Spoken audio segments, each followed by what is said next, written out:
Nouvelles technologies, univers numérique et innovation. Voici Une tasse de tech avec Alain McKenna et Pascal Forget. Bonjour tout le monde, bienvenue à un nouvel épisode d'Une tasse de tech, la balado rétro-futuriste pour vous cette semaine. Alain McKenna ici avec Pascal Forget. Salut Pascal. Bonjour Monsieur McKenna, pas de bulletin météo aujourd'hui? On a eu de la neige, on a eu toutes sortes de bouleversements technologiques. C'est arrivé tellement vite que je suis pris de court. Je ne sais pas comment vous faire un bulletin qui reflète comment je me sens par rapport aux 30 cm de neige que j'ai pelleté cette semaine. C'était quand même quelque chose. Tes émotions météorologiques.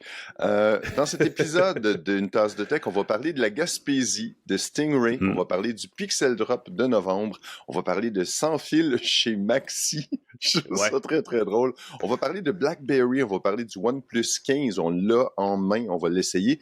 On va parler d'aspirateurs robots. Et ça, avec l'arrivée des fêtes, là, les fêtes qui approchent, là, je pense que ça peut être un beau cadeau à s'offrir pour que sa maison, son appartement soit plus propre. On a beaucoup de nouvelles, je trouve, cette semaine qui sont liées à la nostalgie, à la rétrospective. Je vais même parler de la montre Pebble, la montre connectée qui était une des premières du genre. On a plein de beaux contenus qui éveillent en moi des sentiments presque tendres. Au niveau de la technologie. Oh mon Dieu! Mais écoute, sur cette émotion, sur cette vague émotive, on va saluer nos partenaires qui nous permettent de voir toutes ces nouvelles-là regroupées dans un excellent balado. TELUS et Plan Hub. TELUS qui d'ailleurs vient avec packagé dans notre première actualité, parce que quand même ces entreprises-là font des choses. Ainsi que les gens de la Journée GIC, les gens du réseau Action TI, on va en parler, parce que la semaine prochaine, prochaine émission, prochain épisode de notre balado Une tasse de tech, on sera à Québec, en direct de la GIC, qui était à l'époque la journée informatique du Québec, mais qui est devenue aujourd'hui une journée plus de réseautage autour du grand monde des technos, et qui aura lieu la semaine prochaine. On va être sur place, on va parler à comme genre 300 personnes en dedans de 20 minutes. On va faire quand même un réseautage express turbo accéléré. Mais on va en sortir avec des clips qu'on va fournir aux gens de la GIC. Donc sur leur site web, vous pourrez voir ce qui se fait, mais on va aussi parler à l'émission de ce qui aura lieu durant la journée. On parle de 1500 participants, c'est quand même pas rien. Il y a une cinquantaine de conférences et d'ateliers en tout genre. C'est très axé sur l'adoption du numérique et on en a parlé, dans les médias dans les derniers jours, on a vu comment les entreprises québécoises peinent à profiter des bénéfices du numérique et se font souvent dépasser par la gauche et par la droite par des entreprises étrangères. Alors qu'il existe des pistes de solutions, et je pense que c'est un peu ça le but de la journée, de présenter ces solutions pour les rendre plus accessibles. Et nous, notre mission étant de démocratiser, n'est-ce pas, la technologie et sa compréhension, ben on est là aussi. Donc, on les salue d'avance, puis on vous suggère de ne pas rater notre prochain épisode, comme vous n'avez sans doute pas raté nos 10 premières saisons et demie avant cette émission aussi. Et j'espère qu'on va pouvoir vous rencontrer en personne à Québec. Ceux qui sont sur place, n'hésitez pas à nous dire bonjour. Je suis très curieux d'avoir des gens là, qui vont nous dire « Hey! Alain McKenna! Pascal Forget! Wow! J'écoute votre podcast! » Les gens, je sais pas s'ils parlent comme ça, mais j'ai hâte. J'espère qu'on va avoir des gens qui vont nous venir ici. Il y a aussi InfoBref. Voilà. Tu voulais glisser un mot? Ben, bon, saluons-les. C'est vrai, le nom est là dans nos notes parce qu'InfoBref, vous savez, c'est notre partenaire, notre infolettre quotidienne d'actualité générale avec qui on fait un partenariat de visibilité. C'est gratuit, abonnez-vous, c'est quoi, les nouvelles chaque jour en 5 minutes, ça vous informe. Vous savez, on dit, les runs de nouveau, tout ce monde-là ne lit plus l'information telle qu'elle était. Non. Sur InfoBref, pouf, dans votre inbox le matin et vous savez tout ce qu'il y a à savoir. Après ça vous éduque et ça vous forme l'habitude d'aller vers l'information. C'est quand même pas rien. Et parlant d'information, bien sûr, lançons tout de suite nos espressos de tech avec une grosse première nouvelle qui nous vient directement de chez TELUS en Gaspésie. C'est pas quelque chose qu'on aurait pensé dire comme ça il y a quelques semaines, mais ça fait un petit bout de temps que ça se trame. Et là, ça a été confirmé cette semaine. TELUS va relier en fait la Côte-Nord à la Gaspésie avec un câble de fibre optique de 125 km qui s'appelle le projet North Shore. North Shore, incidemment, qui est une chanson très douce et très poétique composée par Gordon Downey, qui est l'ancien chanteur de Tragically Hip, qui est très canadienne à sa façon. Donc, tout ça est un package d'informations et de nouveautés canadiennes régionales. Donc, je pense qu'il faut faire le lien entre ces choses-là, c'est important. Dans le cas du projet North Shore, donc de TELUS, c'est un câble qui va coûter 20 millions de dollars. Il y a une contribution du gouvernement fédéral là-dedans pour étendre la portée du réseau. Donc, ça traverse le fleuve Saint-Laurent dans l'eau, sous l'eau. On va relier Sept-Îles à Sainte-Anne-des-Monts. c'est une façon d'offrir un accès de sécurité ou de secours ou de sauvegarde, ou en tout cas de dupliquer, dans le fond, une redondance, c'est le mot que je cherchais tout ce temps-là, dans un réseau filaire qui, pour l'instant, passe par la route 138, donc qui borde le fleuve. Et je dirais la même chose du côté de la Gaspésie quand il fait pas beau et que les poteaux de téléphone sont sur le bord de la route 132 ou de la 20, dépendamment où vous êtes dans ce coin-là. Ben, ça se peut qu'il y ait une coupure de signal et c'est ce qu'on voulait éviter. Donc, on va ainsi justement prévenir les pannes. La mise en service va se faire d'ici la fin de l'année. Là, ça prend dérouler 125 km de fil, ça se fait pas en 20 minutes, mais ça ne prend pas non plus un an. Donc, on va prendre le temps de bien finaliser. Et on dit qu'on fait attention à tout là au niveau environnemental aussi, c'est-à-dire qu'on a utilisé une combinaison de technologies liées à l'intelligence artificielle.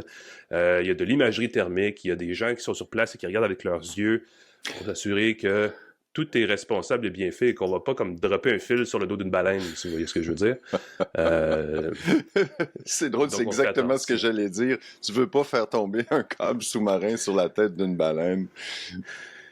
Et voilà, donc ce sera au bénéfice des gens de la Côte-Nord et de la Gaspésie, ce qui tombe sous le sens, parce qu'on veut... Je veux dire, on peut signer des ententes lucratives avec Starlink, comme certains gouvernements provinciaux l'ont fait, ou on peut aussi se rabattre sur nos fournisseurs canadiens, régionaux, nationaux et autres. Donc voilà, c'était le projet North Shore de TELUS. Parlant de projet local, il y a des nouvelles du côté d'Incertec, Pascal? Oui, une vente d'entrepôt qui va avoir lieu du 22 novembre 2025 de 9h à 14h. Incertec, c'est une entreprise de réinsertion sociale. J'ai assisté à leur, comment on appelle ça, c'est l'assemblée annuelle et j'ai été très touché par la mission d'Incertec. Ils aident des jeunes à retrouver le marché de l'emploi, à retrouver une place dans le marché du travail. Et écoutez, ils racontaient que ils travaillaient maintenant sur une coopérative d'habitation pour offrir aux gens qui travaillent chez Incertec des logements.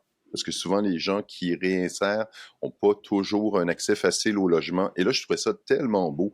À la vente d'entrepôts Incertec, ce qu'ils font, c'est qu'ils prennent des ordinateurs de parc informatique d'entreprise, des ordinateurs qui sont encore bons, mais pour des raisons commerciales, on veut passer à des modèles plus récents, sont encore bons, on les retape, on les nettoie, on les reconditionne, on met Windows 11 dessus. Ils sont en vente des ordinateurs portables complets à partir de 175 $ sans taxes. C'est un bon prix. Et ça, c'est vraiment pas cher. Et ce que j'ai trouvé fantastique cette année, ils ont des petits ordinateurs complets. Tu sais, des ordinateurs compacts avec 16 gigs de mémoire vive, 200 $. Sérieusement, j'ai le goût de faire la file juste pour en avoir un. On dit d'arriver tôt. Il semble que ça fait la file, là, des fois, jusqu'au coin de la rue. C'est à leur boutique sur la rue Molson, dans les Shops Angus. Incertec, super belle mission, super bel organisme. Vous avez des ordinateurs à partir de 175 $. Évidemment, il y en a des un peu plus costauds, un peu plus chers, mais on parle de 300, 400 $ pour un ordinateur qui est parfait pour quelqu'un qui veut juste consulter ses courriels, quelqu'un qui veut naviguer sur le web, un enfant, un ordinateur d'appoint. Vraiment, vraiment belle mission, belle pour cause. l'école, c'est parfait. Ben oui, exact. Et oui. Et c'est vraiment, vraiment le fun là, d'aider cette cause-là. Fait que la vente d'entrepôt d'Incertec le 22 novembre 2025 de 9h à 14h. Vous êtes prévenus. Habillez-vous chaudement et allez faire un tour. Je vous le dis, c'est très, très, très beau comme organisme. Et dites-leur bonjour de notre part. Hey, une tasse de tech vous salue. Ils vont être contents.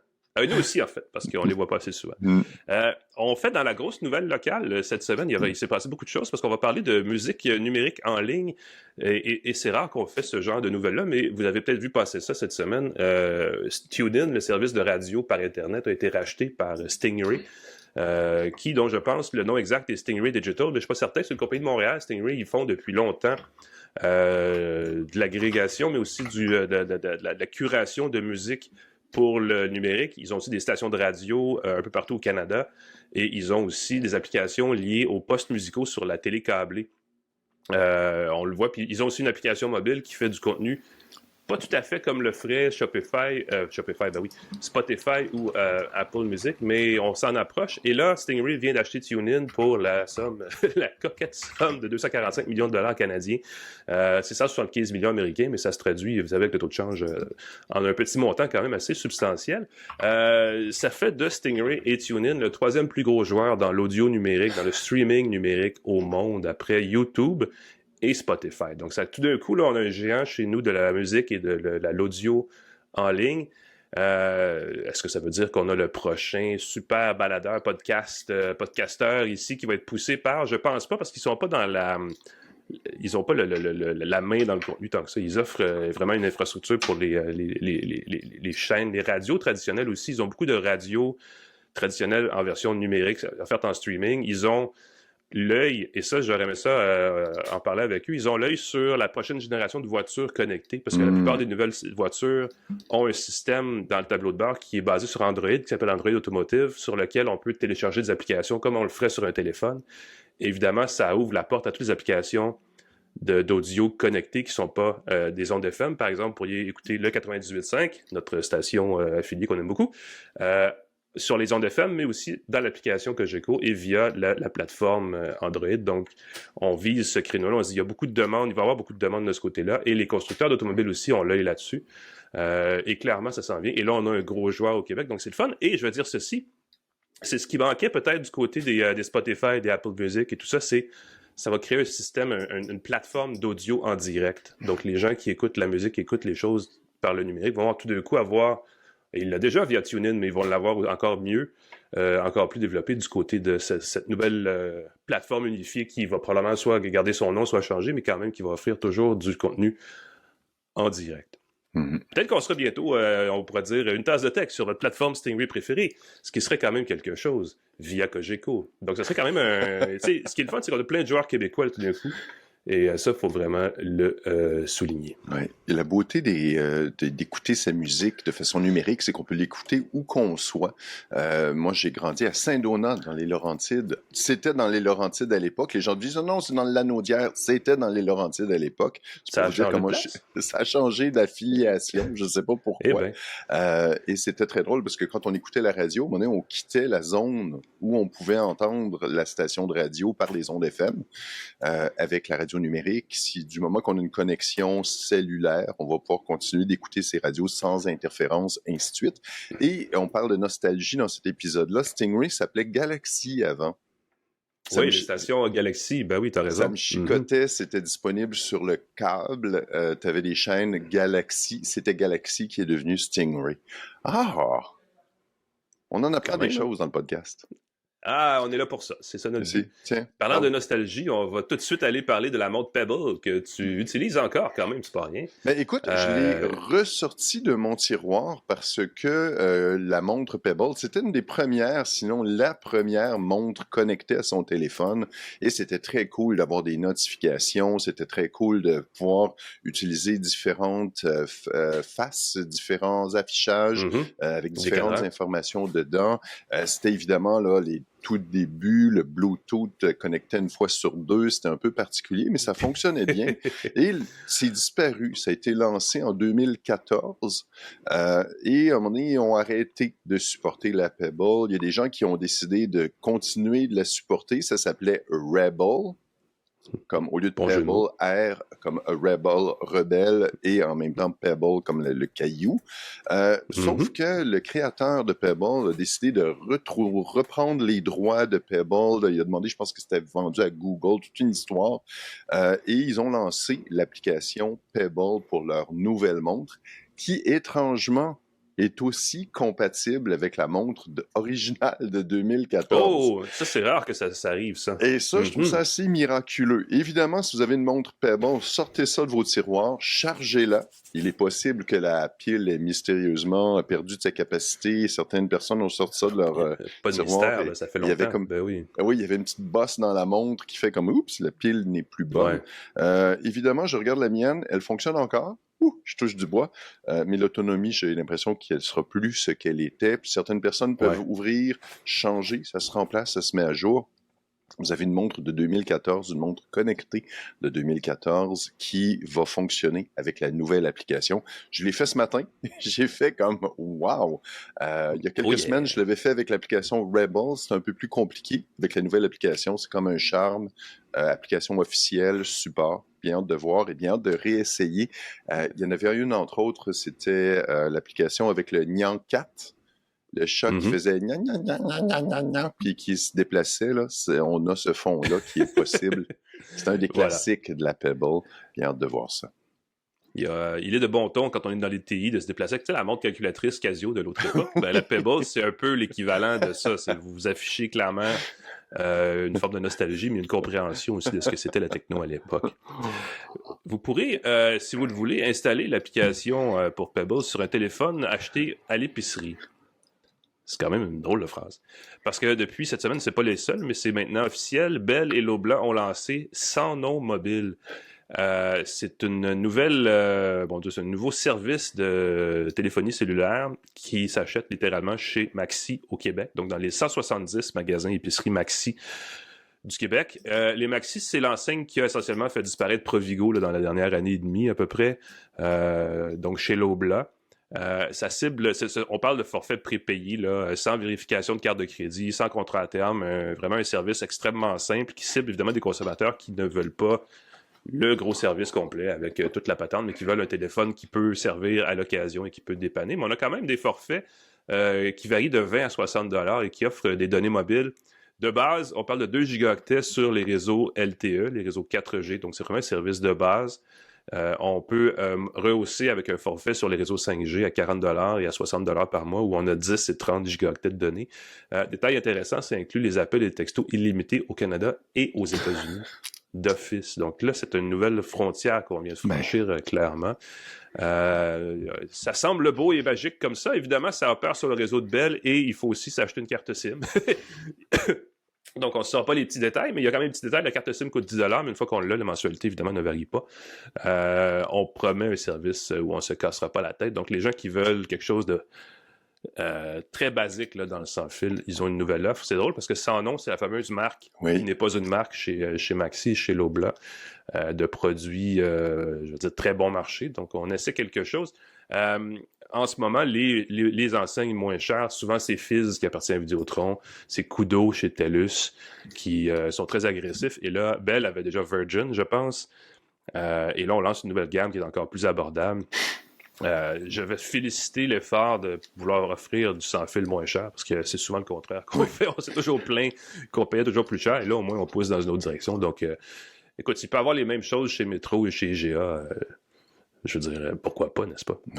Ça rend l'accès au sans-fil là, pas mal plus abordable. Oui, et je suis surpris qu'il y ait 2 gigaoctets de données inclus dans le forfait à 20 $, parce que souvent les forfaits d'entrée de gamme n'ont pas de données. Alors les gens prennent ça et se font avoir parce qu'ils désactivent pas les données de leur mobile, de leur téléphone. Ils paient très cher pour les mégaoctets, là, les données à la pièce.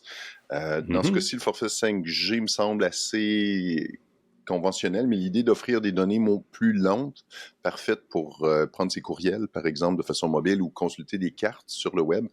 Si tu navigues pas sur le web ou tu télécharges pas des vidéos YouTube, tu es assez correct avec ça.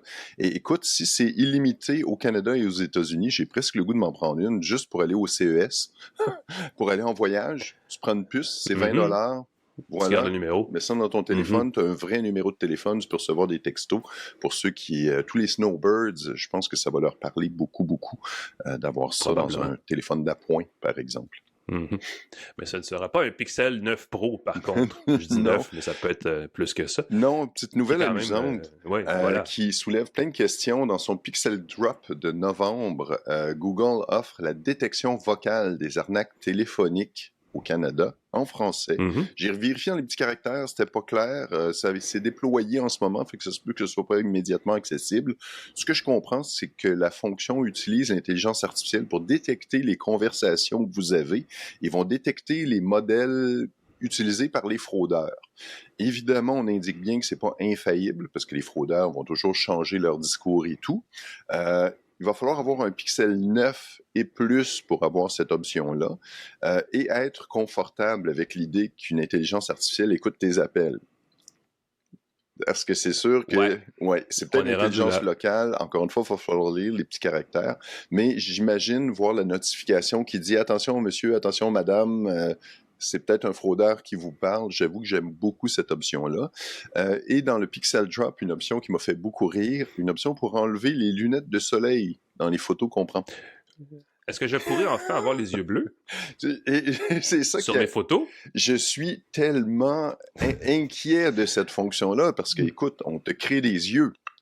Déjà qu'il y a des fonctions qui permettaient d'ouvrir les yeux, qui permettaient de donner des gens avec des yeux de toutes sortes de couleurs ou de toutes sortes Mais de... ça doit être basé sur des photos de nous prises précédemment, j'imagine. Je touche du bois que c'est ça, mais Certainement, fais attention à ça. Si t'as une photo de groupe, puis il y a quelqu'un qui a des lunettes de soleil, et tu dis « Oh, je veux voir ses yeux », on espère qu'ils vont utiliser. Puis là, encore une fois, c'est fascinant de voir que l'intelligence artificielle analyse les photos précédentes.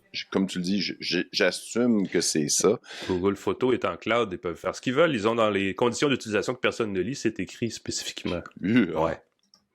Je vais dire ceci à propos des appels frauduleux. Les entreprises légitimes qui font des appels légitimes de but, tu sais, comme de nulle part, là, des cold calls, comme on appelle, là, ouvrent grand la porte, grande, en tout cas, la porte est grande ouverte à cause de ça, parce que j'ai reçu cette semaine un appel des gens de bureau en gros, inattendu, non voulu, j'étais pas au courant de rien parce qu'ils voulaient m'offrir un spécial sur l'achat sur leur site par mon compte entreprise. Ce qui sont plein de choses que j'ai jamais fait. J'ai pas un compte entreprise, je ne fais pas d'achat sur bureauengros.com, toute la chaîne, mais la madame elle m'appelle et elle commence à me débiter des informations comme si c'était un appel frauduleux. Ce qui finalement n'était pas le cas, c'est un appel légitime, mais je veux dire, si elle avait voulu imiter un pirate ou un fraudeur, elle n'aurait pas pu mieux faire, la madame. Fait peut-être un petit signal aux gens qui travaillent en entreprise. Si vous faites des cold calls, des appels là, de nulle part pour des... rendez ça humain, rendez ça vivant, rendez ça d'une façon que les gens savent que c'est pas une arnaque pour que les arnaques soient plus faciles à détecter. Je vais juste dire ceci. Puis encore, même si c'est familier et accueillant, ce que je comprends des arnaques, les fraudeurs, souvent tu as des messages qui apparaissent, attention, votre ordinateur est infecté d'un virus, il y a un numéro à appeler. Il paraît que les gens sont super amicaux au bout du fil, là. Et ça parle, ah oui, madame, pauvre vous, monsieur, pauvre vous, vous avez un virus. Ils sont meilleurs que les agents de service à la clientèle. Ils peuvent être meilleurs. J'ai une très mauvaise, je nommerai pas l'entreprise, mais c'est une des grandes entreprises québécoises. J'ai une super mauvaise expérience de service téléphonique. Et je me dis, en 2025, c'est encore possible d'avoir un agent qui est bourru, qui n'annonce pas qui il est, qui a pas l'air de trop savoir qui t'es, qui te redemande de taper toutes tes informations de ton compte. J'ai dit, écoutez, là, je suis en ligne avec vous, je vous ai donné mon NIP, je vous ai donné le code d'authentification. C'est pas le mot de passe, là, mais parfois il y a un NIP qui t'identifie comme client. Je suis connecté sur le compte. Et vous me demandez d'entrer mon adresse, vous me demandez, voyons là, c'est pas sécuritaire pour 2 cents. Je suis un peu déçu. Voilà.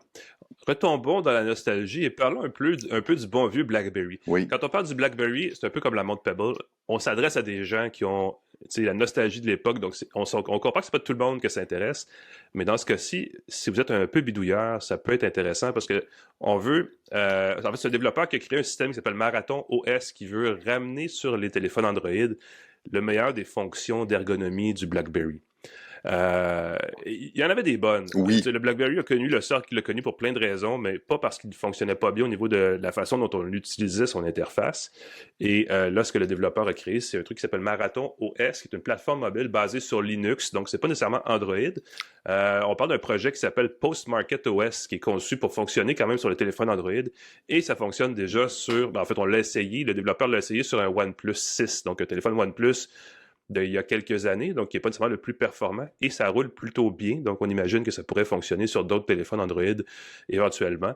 C'est un système qui vise à recréer les fonctionnalités phares de BlackBerry 10, le système qui était peut-être la meilleure version du système des téléphones canadiens, je devrais dire comme ça, de Research in Motion à l'époque. La navigation par geste, donc avec l'espèce de peak and, je sais plus c'est quoi l'autre P, là, mais c'était peak et quelque chose où on peut aller chercher des notifications. Le hub BlackBerry, qui je comprends pas qu'il n'ait pas inspiré d'autres applications de genre où les courriels, les messages, les textos, les notifications étaient tout regroupés dans un seul feed, un seul flux de... C'était tellement magique que j'aimerais ça le retrouver moi-même dans mon téléphone. Il y a une application qui fait ça, sauf que tu dois donner tes permissions à l'application de consulter tes messages privés.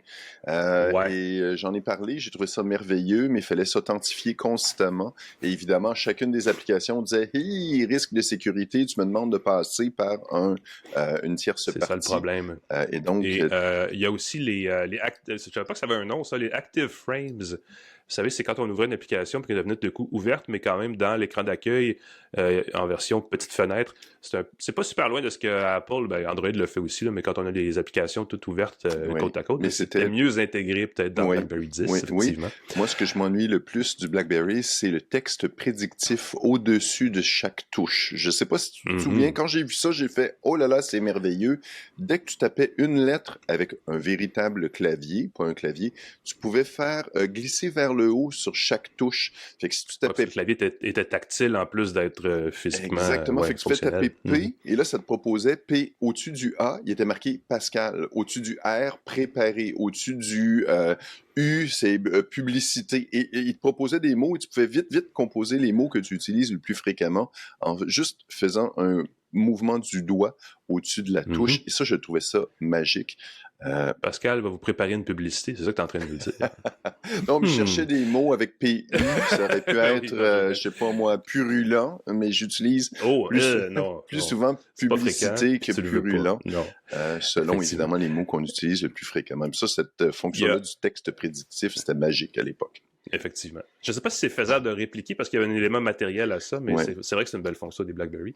Marathon OS, petit bémol, ne supporte que les applications Linux, Electron et Marathon, donc c'est pas des applications.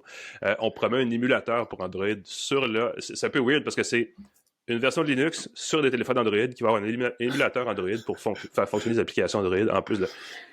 On est rendu loin dans l'abstraction, mais c'est pour les gens qui ne se peuvent plus de s'ennuyer de BlackBerry 10.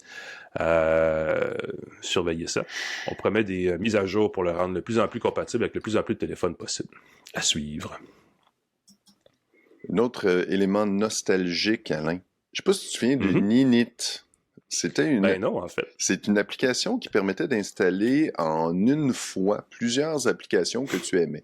Tu avais un nouvel ordinateur Windows. Je me souviens qu'à la revanche des nerds, pour les nostalgiques, j'avais souvent installé un ordinateur avec des logiciels en même temps. Puis là, c'était un logiciel à la fois. Il y avait Ninit. Tu cochais les logiciels que tu voulais installer et d'un clic, ça travaillait en arrière-plan et ça installait ce que tu voulais.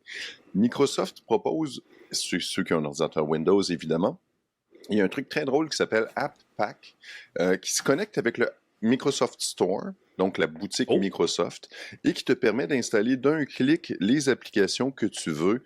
J'ai la fenêtre ouverte quelque part sur mon écran et c'est vraiment très chouette parce que tu peux dire, je veux installer, par exemple, Spotify, je veux installer iTunes, je veux installer Teams, je veux installer dans mon ordinateur. Et là, tu pèses sur le bouton et bam, ça s'installe.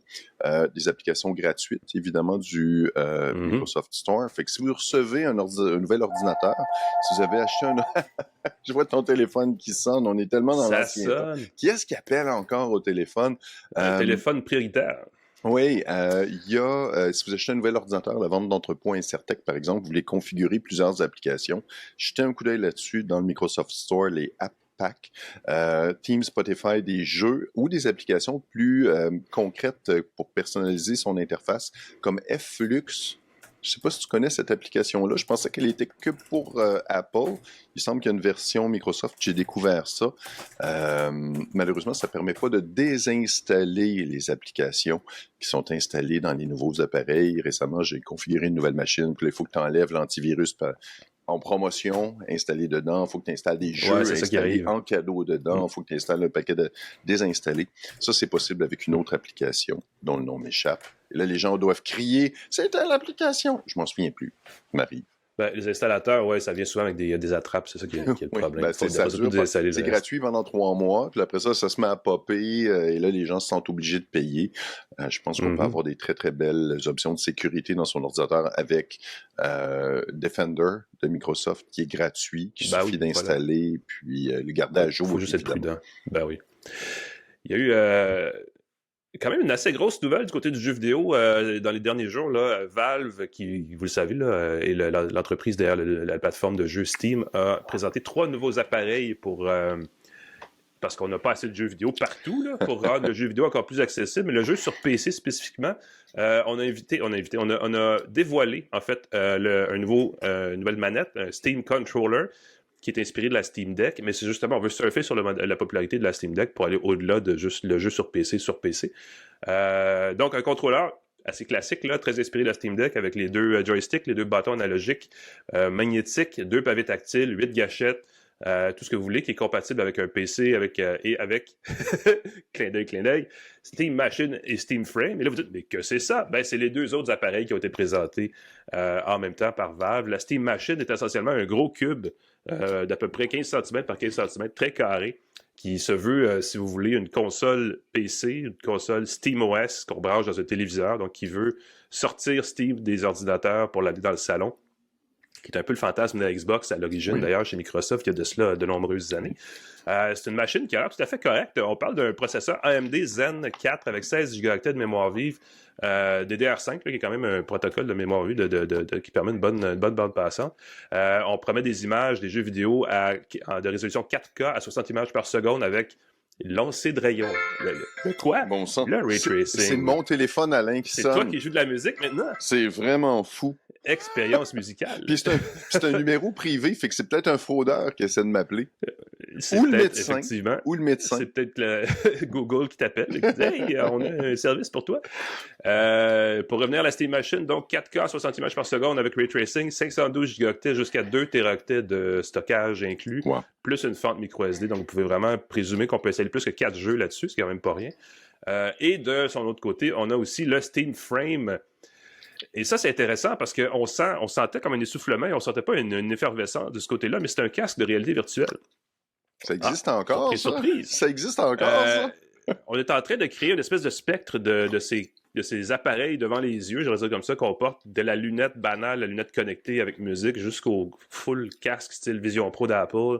Et là, le Steam Frame, probablement, va aller chatouiller les gens qui se disent « Je pourrais acheter un Quest 3 mode méta et ça ferait bien mon affaire. » Et chez Valve, on s'est dit non, on peut faire mieux que ça. On peut vous offrir un casque avec SteamOS, donc prêt pour les jeux de réalité virtuelle et les jeux qui ne sont pas de réalité virtuelle sur la plateforme Steam. Et il y en a beaucoup, en fait, et je pense que c'est ça qui agaçait les gens chez Valve, c'est qu'il était facilement possible d'envoyer les jeux de réalité virtuelle de Steam sur un casque Quest 3. En fait, il est encore facile de le faire. Et là, on s'est dit, ben là, tant qu'à laisser Meta vendre quelques centaines de milliers de casques à cause de ça, pourquoi pas les vendre nous-mêmes? La fiche technique semble tout à fait correcte. On parle de 2 écrans ACL devant les yeux qui font 2160 par 2160 pixels. Donc, des bonnes dalles, diraient les gens français, avec un champ de vision de 110 degrés. Ce qui est correct. On risque de ne pas voir les bordures, mais on peut y arriver rapidement si les jeux ne font pas vraiment une immersion totale. Un taux de rafraîchissement de 144 Hz, qui est aussi tout à fait acceptable dans le contexte. J'ai hâte de voir, on dit qu'il est très léger, très confortable. Évidemment, on ne peut pas dire le contraire parce qu'on veut le vendre, mais j'ai hâte de voir le processeur Snapdragon. Ils ont une gamme, parce qu'ils sont rendus à plus qu'une génération de cette puce faite exprès pour les casques de réalité virtuelle chez Qualcomm, et c'est ce qu'on veut utiliser chez Steam. Je serais très curieux d'essayer tout ça. J'ai hâte de voir si le Steam Frame, entre autres, va créer un petit buzz dans la réalité virtuelle qui va relancer ce marché-là. Ce qui va évidemment, encore une fois, déterminer, c'est le prix, parce qu'on n'a pas annoncé de prix là, avec ces 3 appareils-là. Ça pourrait coûter cher, ce qui serait un peu dommage. Mais certainement qu'on va en entendre parler au début de l'année 2026. On dit début, plus de détails en janvier. Il y a le CES en janvier. Est-ce que Steve va vouloir, c'est-à-dire Valve, va vouloir profiter de l'événement ou faire un truc de son côté à part? Ça va être à suivre, là, mais je sens que de toute façon, au CES, il va avoir, sinon les appareils en tel quel, il va avoir au moins des accessoires par des fabricants tiers et qu'on va en entendre parler un peu plus. Mais c'est intéressant de voir Valve pousser, là, alors qu'on n'attendait pas grand-chose en ce moment dans le jeu vidéo. Donc, attends pour Noël, mais trop tard pour Noël. Ça ne sera pas lancé, ça ne sera pas vendu. Peut-être que ça va empêcher des gens d'acheter un Quest 3 pour Noël à leur enfant, en se disant « Oh, je vais attendre le prochain ». Je pense que stratégiquement, c'est souvent ça. On veut empêcher, on n'est pas prêt pour Noël, mais attendez un peu et après Noël, vous allez pouvoir vous l'offrir. Vous pouvez acheter une boîte de carton et télécharger l'application Cardboard de Google pour, en attendant, avoir des jeux sur votre téléphone que vous mettez devant vos yeux sur une boîte en carton. Ouf, là, tu tombes c'est nostalgique. Vraiment nostalgie, parce que tu dis ça, puis là, je me demande vraiment, est-ce que ça existe encore, l'application Cardboard? Je le sais même pas. Je cherchais ça sur Internet, c'était assez magique, ça permettait d'avoir de la réalité virtuelle, du 3D dans son téléphone. C'était un petit peu broche à foin. C'est ça, ça divisait en deux l'écran de son téléphone, ça mettait une image de chaque côté, là, tu mettais des lunettes en carton, et grâce à la puissance... Tu peux acheter le Cardboard en carton, où tu peux imprimer le diagramme, le coller sur une boîte, le découper et faire ton propre casque en carton. En carton. Vous l'aurez deviné, c'est un grand succès commercial. Mais c'est gratuit, c'est quand même. En tout cas. Fait à suivre dans le cas des produits de Valve. Ça m'a fait aussi, c'est une grosse semaine, finalement, ça m'a fait à notre segment d'actualité, je vais le dire comme ça. Je vais aller me moucher, parce que vous l'avez peut-être remarqué, j'ai le nez bouché. Ce qui fait que je parle avec une autre voix que d'habitude, quand même pas rien. On prend une courte pause et on revient avec l'aspirateur de rêve de Pascal et le OnePlus 15. Restez avec nous à Une Tasse de Tech. De retour à Une Tasse de Tech avec Alain McKenna et Pascal Forget. Bienvenue à Une Tasse de Tech. On va passer l'aspirateur avec Pascal dans ce premier segment de nos gadgets de la semaine avant qu'on vous parle du OnePlus 15 qui, je me rends compte, s'agence avec mon chandail, donc je pourrais vous faire une chronique mode en plus. Commençons par l'électroménager et on finira avec la chronique mode. Écoute, les aspirateurs robots, on dirait qu'il est fait en cuir. Écoute, c'est magnifique. C'est un espèce de capot qu'on peut enlever qui montre tous les filtres. Le fonctionnement ici, c'est l'aspirateur que j'ai ici, je vais tout de suite le mentionner, c'est la Dream, donc Dream comme un rêve en anglais, avec un E au bout, la X50. C'est un modèle d'aspirateur robot haut de gamme, Alain. Je le dis tout de suite. J'ai vu le prix, là, ça a l'air, c'est pas donné, là. À partir de 1700 $. Il y a des promotions en ce moment. Profitez-en avec le Black Friday. Mais j'avoue que j'ai été assez impressionné. Ça fait des années là, que j'utilise les aspirateurs Roomba de iRobot.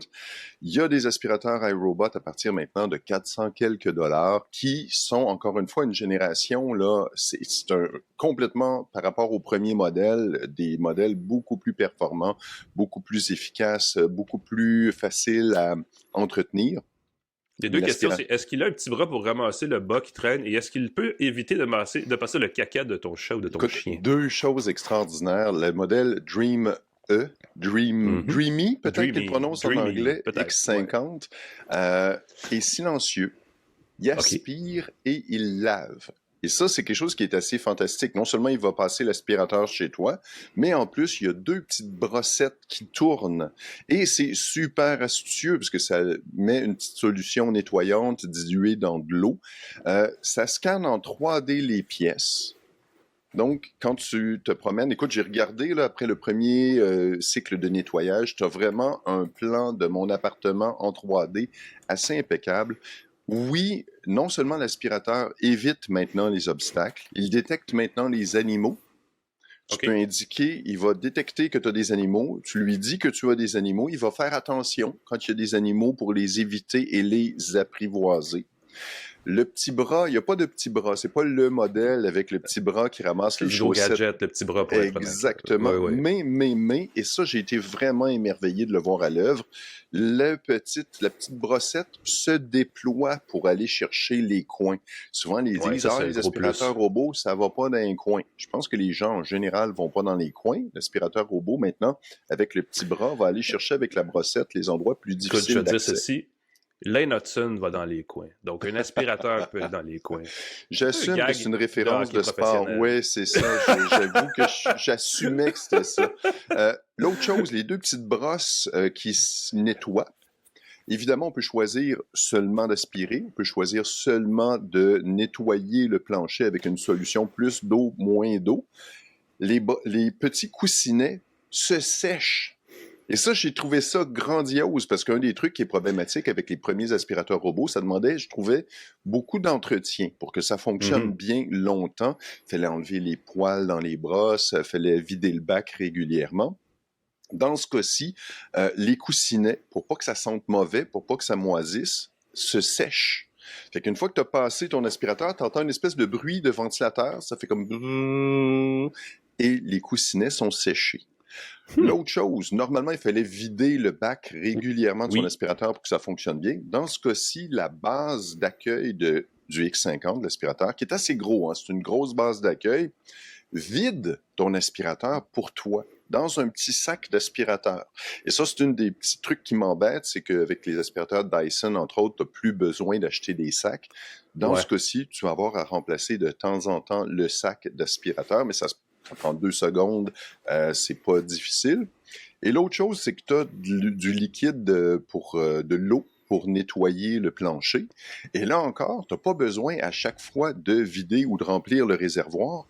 C'est automatiquement vidé dans des gros bacs qui font au moins 4 litres. Mhm. Et à chaque nettoyage, tu as besoin d'à peu près peut-être, je sais pas moi, 200 millilitres de liquide. Fait que tu peux faire plusieurs nettoyages sans avoir besoin de remettre de l'eau ou d'avoir besoin de vider. Moi, je suis encore un peu accro. Je vide régulièrement pour pas... J'ai peur un peu que ça sente mauvais, mais c'est un gros bac facile à nettoyer. Là, c'est vraiment une espèce de gros bac avec une poignée. Tu prends la poignée, tu vides ça dans ta cuvette et bam, tu as fait l'entretien. Ça ajoute une belle dimension de pouvoir ne pas se casser la tête à chaque lavage. C'est un peu le but du robot, hein, c'est de pouvoir le laisser faire pendant 1 mois, 2 mois. Et c'est ça. Moi, je ne sais pas si je le ferais pendant 1 mois. J'aurais toujours peur que ça sente bizarre, mais je veux dire tu n'as pas besoin de le faire à chaque utilisation. C'est ça qui est le fun. Exact. Quand on a un bac d'eau fraîche qui peut se remplir pour ensuite passer la vadrouille, c'est que le savon, il reste pas mêlé à l'eau. Fait que quand on veut une solution d'eau savonneuse pour bien nettoyer le plancher, ça crée souvent un film gras autour du bac. C'est pas parfait encore. Mais c'est sûr que quand tu as des grosses réserves dans la base, ça permet de l'utiliser plus longtemps sans avoir à y toucher. Et ça, c'est un gros plus. Exactement. Tu as le réservoir d'eau et tu as le réservoir de savon. Fait que là, vraiment, en plus, l'utilisation, ça se mélange. Et ça, c'est encore assez ça, c'est encore génial. mieux, alors. C'est vraiment génial. Tu as ton réservoir d'eau propre, ton réservoir d'eau sale et le gros réservoir d'eau sale, gros réservoir d'eau propre. Fait que tu peux le faire. Et ton réservoir de savon, tu verses une fois dedans. L'autre chose qui est fantastique, c'est qu'il y a une caméra qui permet de détecter, entre autres, faire la carte 3D. Donc, tu peux détecter, tu peux dire dans quelle pièce tu veux faire le ménage. Et c'est très précis. J'ai vraiment été impressionné. Ce qu'on voit pas en ce moment, ceux qui nous regardent sur YouTube, c'est que la petite caméra se déploie quand l'appareil fonctionne. Donc, ça rajoute une petite bosse de quelques centimètres au-dessus, qui est la caméra. Sauf que cette caméra-là se rentre quand elle détecte qu'un meuble est trop bas. Ah bon? Donc, et ça, c'est merveilleux, encore une fois, de le voir à l'œuvre. L'autre chose qui est magique, quand je dis que ça ressemble à un petit crabe, un crabe qui déploie une espèce de brossette, qui déploie les coussinets pour nettoyer, mais il y a aussi des petites pattes qui permettent de soulever l'aspirateur pour passer par-dessus. Des fois, dans les pièces, tu as comme des rebords. Donc, passage du salon, passage d'une surface à l'autre, d'une surface en tuile à une surface en bois franc, tu as une petite bosse. L'aspirateur se lève. Et c'est magique, là. C'est vraiment, il se lève et il passe par-dessus la bosse et il continue comme si de rien n'était. J'ai été tellement impressionné. Bientôt, il va monter les marches. C'est le jour où on a un aspirateur qui monte les marches, on a une solution pour elle. On a vraiment quelque chose d'impressionnant. Fait qu'on est vraiment dans une autre dimension. Ceux qui ont des mauvais souvenirs des premiers aspirateurs robots qui demandaient de l'entretien, qui brisaient, c'est loin d'être parfait, là. Qui étendaient le caca partout dans la pièce, qui butaient partout dans les meubles. Maintenant, le nettoyage, tu peux précisément... Tu as toutes sortes de modes qui détectent, par exemple, le nettoyage rapide, le nettoyage automatisé. Tu as l'option et la quantité... Encore une fois, j'ai pas lavé mes planchers souvent. Je vis seul et puis... mais j'ai fait... Évidemment, je suis tellement enthousiaste que je l'ai fait plusieurs fois, le nettoyage. Et à chaque fois, de voir la couleur de l'eau qui est grise. C'est la poussière, forcément. Il y a toujours... On s'en rend pas compte, on la voit pas tout le temps, mais la poussière, elle s'accumule sans arrêt. Et j'ai été surpris après quelques passages, parce qu'évidemment, mes planchers, je réalise, étaient plutôt sales. La quantité, la couleur de l'eau de rinçage était de moins en moins grise. Et j'ai été surpris de voir à quel point mon plancher est maintenant plus propre. Je fais « Wow, c'est bien clair dans ma cuisine ». J'exagère à peine. Mais sérieusement... Donc, la Dream X50. Finalement, c'est une belle machine. Est-ce qu'elle vaut son prix quand même? De 700 $? Écoute, l'idée des aspirateurs robots, c'est que ça remplace pas un nettoyage en profondeur manuel. Ceux qui le font systématiquement, puis qui brossent dans les coins et tout, c'est sûr que si vous êtes méthodique puis que ça vous fait plaisir, il y a des gens pour qui c'est une forme zen de détente. Ceux qui le font pas souvent, puis qui ont des animaux, ceux qui ont des allergies, ceux qui veulent un peu plus, ceux qui veulent se garder, tu sais, tu t'en vas prendre une marche, tu t'en vas souper, tu accueilles des gens, tu t'en vas faire tes courses, tu reviens, le plancher est propre. C'est le fun en tabarnouche. Fait que c'est sûr que ça enlève une tâche. Ouais, puis la garantie, elle est de plusieurs années. Fait ils ont confiance dans leurs produits, c'est assez le fun. Tu vois que la compétition dans les aspirateurs robots, là, c'est plus que du gadget. Là. Je pense que ça commence à Ouais, on a devenir... dépassé le premier stade qui était comme la curiosité. Là. C'est rendu un marché Ouais. accessible selon les goûts. Effectivement. Ouais. Fait que je suis Merci, assez emballé. C'est 1600 $. Encore une fois, vérifiez les soldes du Black Friday. Il y a souvent des promotions, des 10% de rabais sur ton premier achat. Jetez un coup d'œil là-dessus. Il y a aussi le X40, il y a aussi le X30. Vous avez peut-être pas besoin d'un aspirateur robot qui lave. Il y en a encore une fois à partir de 400, 300 $ en solde des fois. Jetez un coup d'œil. Puis, il y a toujours les Roomba. iRobot va pas très bien en ce moment. Je suis pas certain que les aspirateurs Roomba vont survivre, mais vous allez peut-être justement tomber sur des soldes, sur d'excellentes machines qui vont vous durer quelques années, si jamais vous allez être aventureux. Merci Pascal. On va passer de la mobilité aspirationnelle à la mobilité tout court. Je sais pas comment dire ça.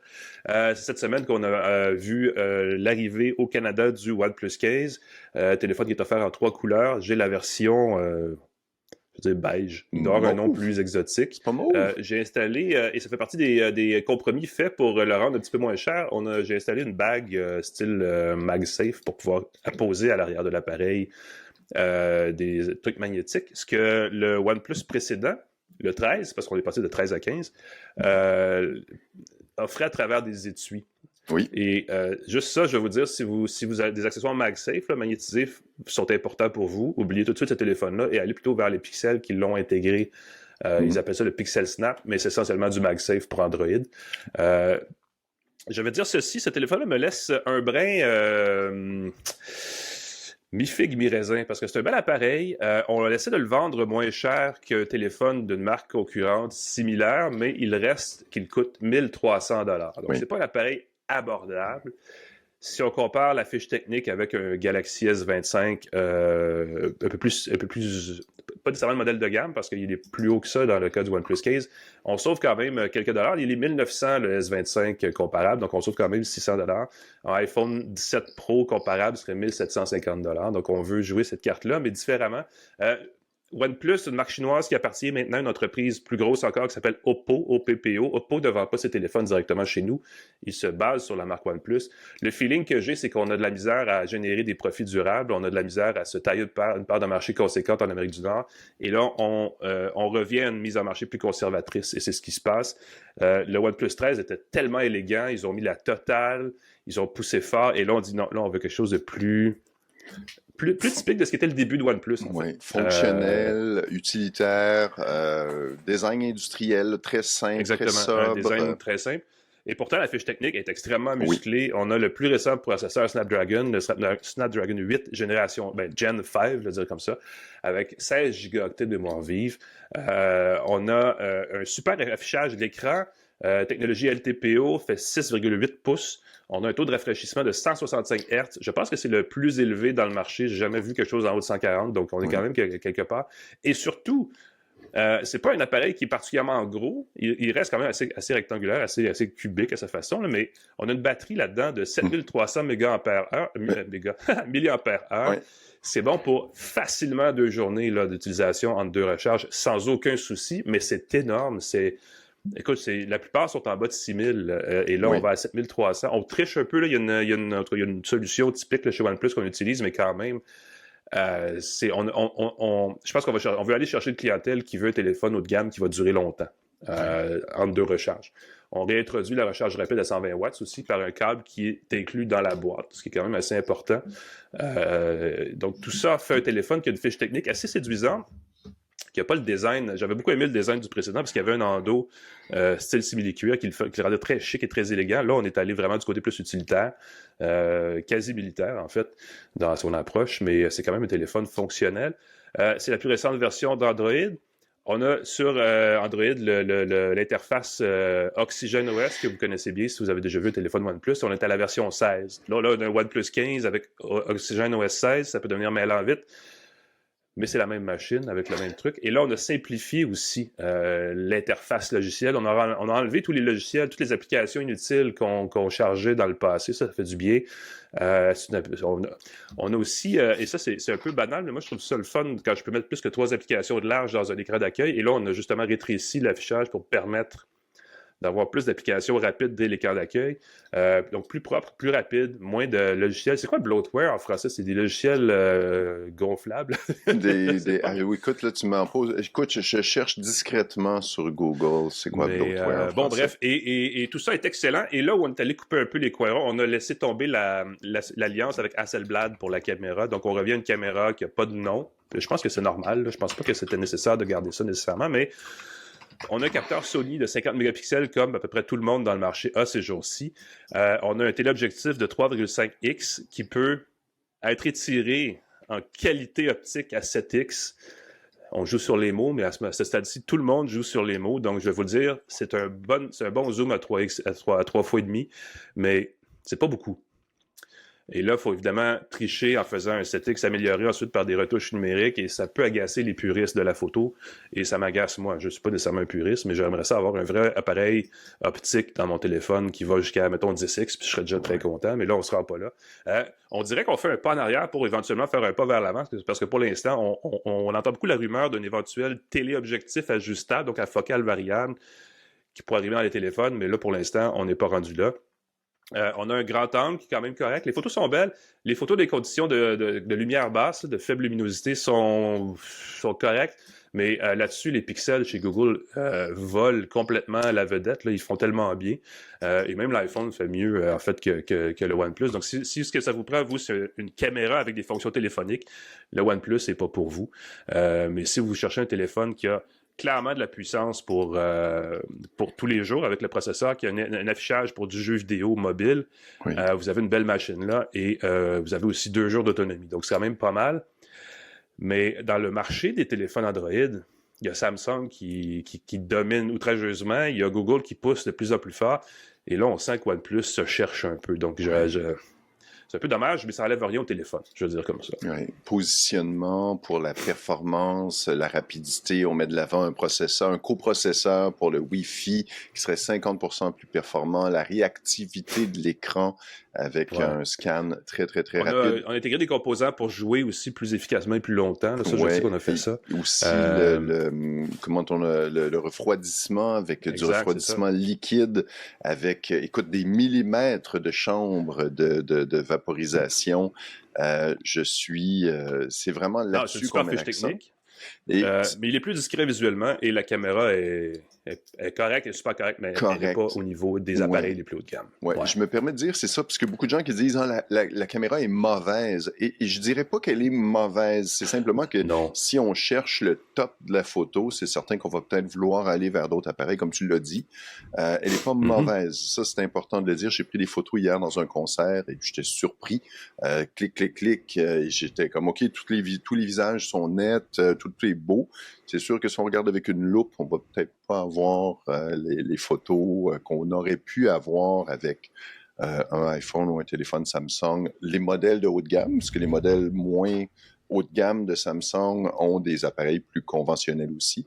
Mais le traitement de l'image est très correct. Tu disais qu'il n'y avait pas de nom, mais ils ont nommé ça le Detail Max Engine. Il faut le mentionner. Ah oui, c'est ça. Ben oui. Il n'y a pas de marque oui, c'est ça. Il n'y a plus de Hasselblad, mais c'est Detail Max Engine.